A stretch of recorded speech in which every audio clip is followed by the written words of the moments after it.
Hello दोस्तों, आपको स्वागत करता हूं तोरंग इलेक्ट्रॉनिक्स चैनल में। तो दोस्तों, आज ये वीडियो के अंदर आपको कुछ भी रिपेयर करके नहीं दिखाऊंगा।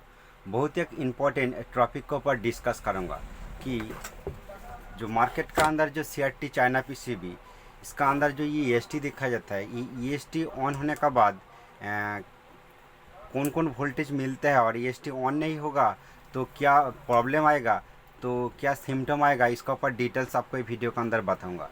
तो दोस्तों, बहुत ही इंपॉर्टेंट ये वीडियो होगा, तो चलिए आपको पूरा शुरू से लास्ट तक आपको बहुत क्लियर कर दूंगा ये वीडियो के अंदर।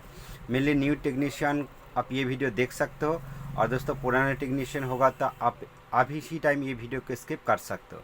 ठीक है दोस्तों, मेनली चाइना PCB का अंदर 1010 EST अधिक यूज़ होता है।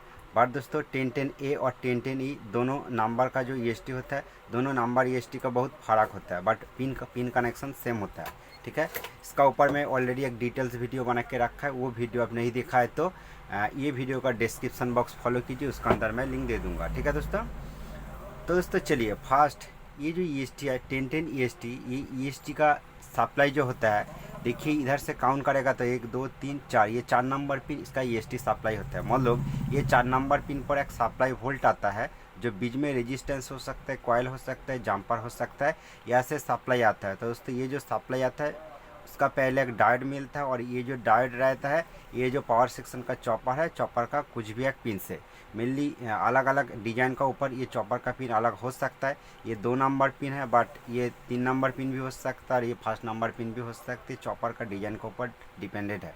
ठीक है, तो ये जो EST सप्लाई 110 वोल्ट, ये सबको पता है, बट बहुत कन्फ्यूजन बाद में अभी इसी टाइम में क्लियर करना चाहता हूँ। चाइना PCB होगा तो इसका EST सप्लाई जो प्रॉपर होना चाहिए 110 वोल्ट, बट 105 वोल्ट से 118 वोल्ट तक भी EST सप्लाई हो सकता है। बट इसका जो रीजन होता है कि ये सब आप सेट कर सकते हो, थोड़ा सा वोल्टेज आप कम बेसी कम ज़्यादा कर सकते हो। इसका अंदर ये जो पीसेट देखा जाता है, ये पीसेट घुमा के इसका वोल्टेज वैल्यू आप चेंज कर सकते हो। जब ये EST सप्लाई आप थोड़ा सा कम बेसी करने के लिए पीसेट को घुमाएगा, तो इसी का साथ इसी का जो अलग अलग आउटपुट वोल्टेज, ये भी थोड़ा थोड़ा चेंज हो जाता है। ये आपको पूरा ध्यान में सेट करके रखना पड़ेगा। ठीक है, बहुत ब्रांडेड PCB के अंदर ये EST सप्लाई कम और ज़्यादा हो सकता है। मान लो सैमसंग होगा तो सैमसंग CRT TV होगा, इसका EST सप्लाई 125 वोल्ट होता है।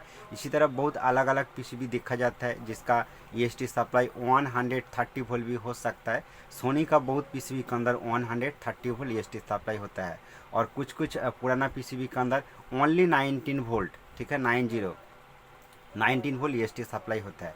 तो दोस्तों वो सब सप्लाई EST का जो सप्लाई पिन होता है वहाँ पर पिन लिखा दिखा जाता है, और नहीं लिखा, बहुत PCB के अंदर भी लिखा नहीं मिलता है। तो यही सबसे कन्फ्यूजन बात होता है। तो कम करते करते इसका ऊपर नॉलेज थोड़ा हो जाएगा, और अब चाहे तो ज़रूर कमेंट करके बताएं कि कौन कौन टीवी के अंदर कितना वोल्ट मिलता है और मिलना चाहिए। इसका ऊपर मैं अलग से एक वीडियो बना दूंगा।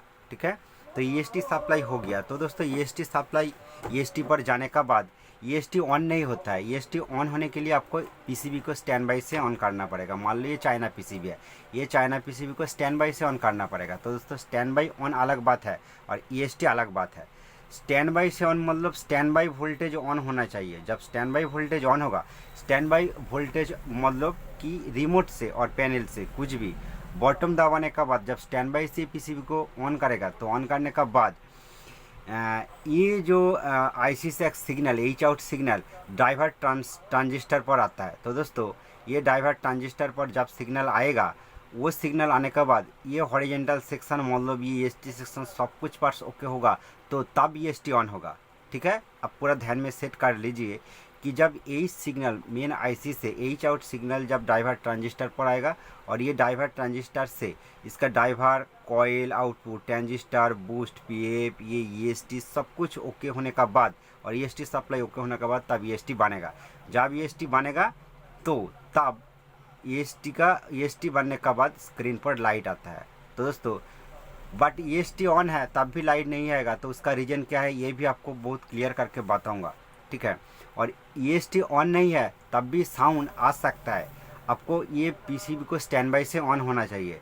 मान लो कि स्टैंड बाई से ऑन है और इसका अंदर कुछ फॉल्ट है, तो इसी का रीजन से EST ऑन नहीं होगा, लाइट नहीं आएगा और स्टैंड बाई वोल्टेज मतलब इसका H आउट सिग्नल आउट हो रहा है और ये ट्रांजिस्टर पिन पर आ रहा है। हो सकता है बीच में इसका कुछ रेजिस्टेंस, बीच में जो रेजिस्टेंस है वो फॉल्ट है, बट सिग्नल IC से निकल रहा है, मतलब ये IC स्टैंड बाई से ऑन हो गया तो उसी कंडीशन पर साउंड आएगा, बट EST ऑन नहीं होगा, उसी का रीजन से लाइट नहीं आएगा। तो दोस्तों ये तो थोड़ा आपको दिमाग में सेट करके रखना पड़ेगा। और EST ऑन प्रोसेस का ऊपर बहुत क्लियर करके मैं डिटेल्स 3-4 वीडियो बना के रखा है, वो वीडियो आप नहीं देखा है तो डिस्क्रिप्शन बॉक्स फॉलो कर सकते हो। तब भी वीडियो के अंदर आपको जो बताना चाहता हूँ कि EST ऑन है कि नहीं है, आप आसानी से कैसे आइडेंटिफाई कर पाओगे। कि देखिए नॉर्मल तरीका आपको बताऊंगा, ठीक है। देखिए EST ऑन है कि नहीं है, मान लो ये पीसी पूरा पिक्चर ट्यूब का साथ फिटिंग्स है कि ये बाहर है, तो बाहर होगा तो ये EST कैप से बहुत हाई स्पार्किंग आउटपुट होगा, ये बहुत ख़तरनाक होता है, इसलिए आपको ये बहुत दूर रखना पड़ेगा। और ये लकड़ी का ऊपर इस तरह टच करेगा तो बहुत फायरिंग आएगा, तो इसी देखने का बाद आपको पता चल जाएगा कि EST ऑन है। और उसका बाद ये इसी तरह टेस्ट आप नहीं करेगा तो मान लो पिक्चर ट्यूब के अंदर कनेक्शन है, पिक्चर ट्यूब के अंदर कनेक्शन होगा तो EST ऑन होने का बाद ज़रूर एक हल्का सा EST ऑन का आवाज़, एक चिट टाइप आवाज़, हल्का सा आवाज़ भी मिल सकता है। नहीं तो उसी से और आसान तरीका जो होता है, ये जो EST है, EST का बॉडी का पास ये टेस्टर आप जब लेके जाएगा, टच करने का ज़रूरत नहीं पड़ेगा, लेके जाएगा तो ये टेस्टर ज़रूर ऑन होगा, मतलब टेस्टर जलेगा। ये देखने के बाद भी अब तो आपको पता चल जाएगा कि EST ऑन है। और बहुत तरीका है EST ऑन है कि नहीं ये चेक करने के लिए। मैं न्यू टेक्नीशियन को इसी बताना चाहता हूँ कि देखिए जब EST सप्लाई 110 वोल्ट का आसपास यहाँ पर मिलेगा तो दोस्तों EST ऑन जब नहीं होगा तो ये EST का ये जो लास्ट नंबर पिन, ये लास्ट नंबर पिन पर ये जो डायोड देखा जाता है, ये 180 वोल्ट लाइन का डायोड है। ये डायोड का पॉजिटिव साइड पर सेम वोल्ट देखने को मिलेगा। अब ध्यान दीजिए कि 180 वोल्ट लाइन का डायोड का पॉजिटिव सप्लाई पॉजिटिव लाइन पर सेम वोल्ट EST सप्लाई जितना वोल्ट ये सेम वोल्ट मिलेगा, तो आपको पूरा दिमाग में सेट कर लेना पड़ेगा कि EST ऑन नहीं है। तो दोस्तों EST जब ऑन हो जाता है, ऑन होने का बाद ये 180 वोल्ट लाइन पर 180 वोल्ट का आसपास मिलेगा।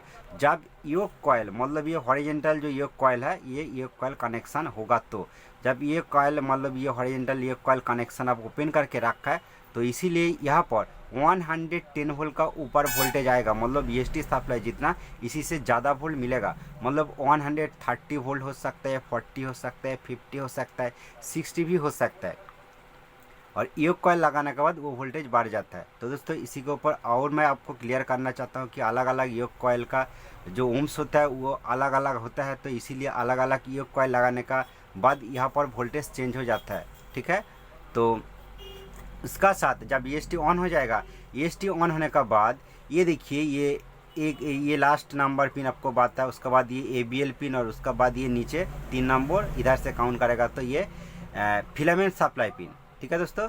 तो फिलामेंट सप्लाई हर टाइम AC आउटपुट होता है। तो दोस्तों चलिए इसी टाइम आपको और क्लियर करना चाहता हूँ, ये जो PCB होता है, कुछ भी इलेक्ट्रॉनिक्स डिवाइस हो सकता है, सभी DC सप्लाई का ऊपर वो ऑन होता है और चलता है।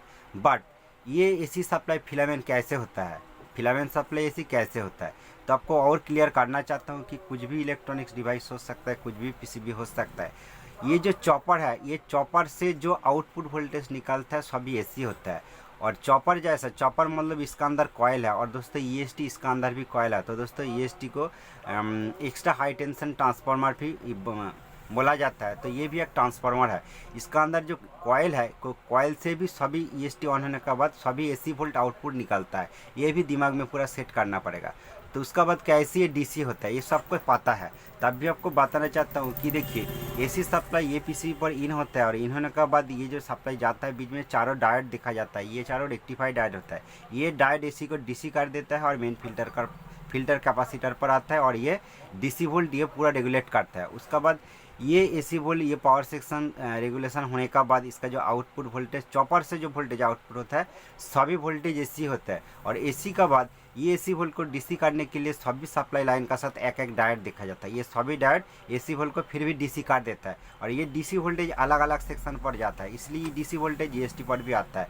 और ईएसटी जब ऑन हो जाता है इसका अलग अलग पिन से सभी एसी वोल्ट निकालता है और वो सब एसी वोल्ट को डीसी करने के लिए पूरा सप्लाई लाइन का साथ एक एक डायोड देखा जाता है। मान लो ये जो 180 वोल्ट का लाइन, इसका अंदर भी एसी वोल्ट मिलता है। बट दोस्तों आपको बात है कि ईएसटी सप्लाई जितना होता है 110 वोल्ट, ईएसटी ऑन होने का बाद भी ये पिन पर 110 वोल्ट देखा जाता है, बट ये डायोड का आउटपुट साइड पर ये वोल्टेज बढ़ जाता है। तो दोस्तों ये एसी वोल्ट एक्यूरेट, ये चॉपर का अंदर मतलब ईएसटी पिन पर एक्यूरेट एसी वोल्ट नहीं मिलता है। मीटर से चेक करेगा तो आपको पता चल जाएगा। तो इसीलिए चॉपर जो होता है, चॉपर का सभी आउटपुट पिन पर एसी वोल्ट प्रॉपर नहीं मिलेगा, बट डायोड का पॉजिटिव साइड पर जरूर डीसी वोल्ट प्रॉपर मिलेगा। ये आपको दिमाग में सेट करना पड़ेगा। तो इसीलिए दोस्तों ये चॉपर का जो देखिए ये डीसी 180 वोल्ट बनने के लिए बीच में एक डायोड है और उसका बाद देखिए जो एबीएल वोल्ट ये एसी होता है। तो इसीलिए ये एबीएल लाइन का साथ देखिए बीच में रेजिस्टेंस है, कुछ भी डायोड नहीं है और ये आईसी का एक पिन का साथ कनेक्शन होता है। इसीलिए इसी तरह सेम ये 3 नंबर पिन से जो सप्लाई वोल्ट आउटपुट होता है 4 से 5 वोल्ट का आसपास, तो उससे ये फिलामेंट सप्लाई बीच में कुछ भी डायोड नहीं है, बीच में रेजिस्टेंस है और ये रेजिस्टेंस के बाद ये वोल्ट ये लाइन से जाता है। देखिए आप पर एक कनेक्टिंग पॉइंट है जो जैक होता है, यह से बेस वोल्ट का अंदर जाता है। तो दोस्तों ये भी एसी वोल्ट होता है।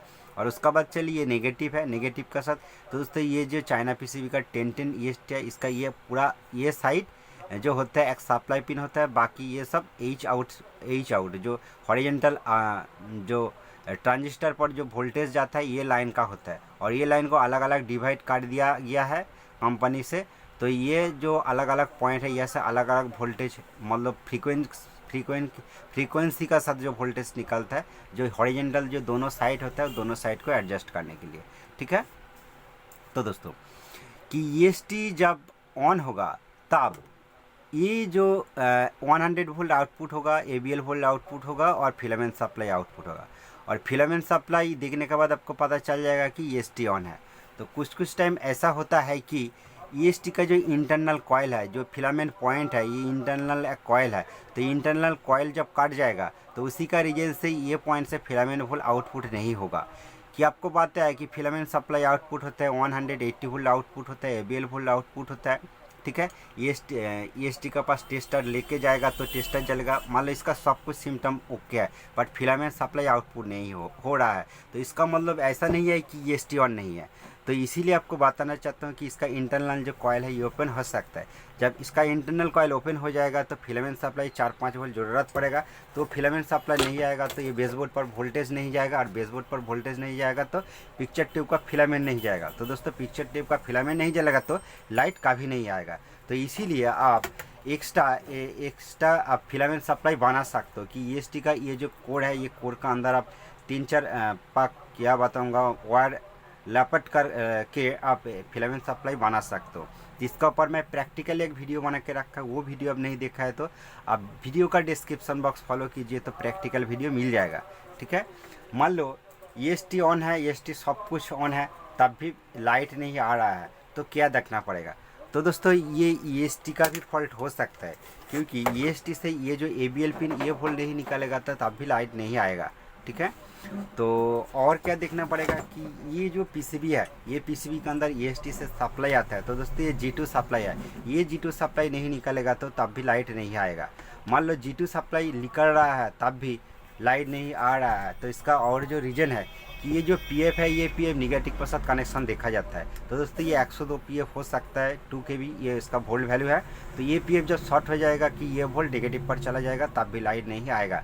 बट दोस्तों ये जो सप्लाई है, ये सप्लाई नहीं आएगा तब भी लाइट आएगा, बट जो डीप फोकस पिक्चर इस तरह प्रॉब्लम देखा जाएगा। तो दोस्तों इसका जो सप्लाई पॉइंट ये पिक्चर ट्यूब का ये मिडिल पिन पर कनेक्शन देखा जाता है। तो दोस्तों आपको इसी टाइम बताना चाहता हूँ कि आपका नॉलेज है कि आप ज़रूर बता दीजिए कि G2 सप्लाई कितना होता है, यहाँ पर कितना वोल्ट आता है, और ये जो मिडिल पिन जो फोकसिंग पिन इसका अंदर कितना वोल्ट आता है। इसका आप ये वोल्टेज आपका नॉलेज में नहीं है तो मैं इसके ऊपर मैं प्रैक्टिकल एक वीडियो बना के देखा है कि इसका अंदर कितना वोल्ट मिलता है, यहाँ पर कितना वोल्ट मिलता है।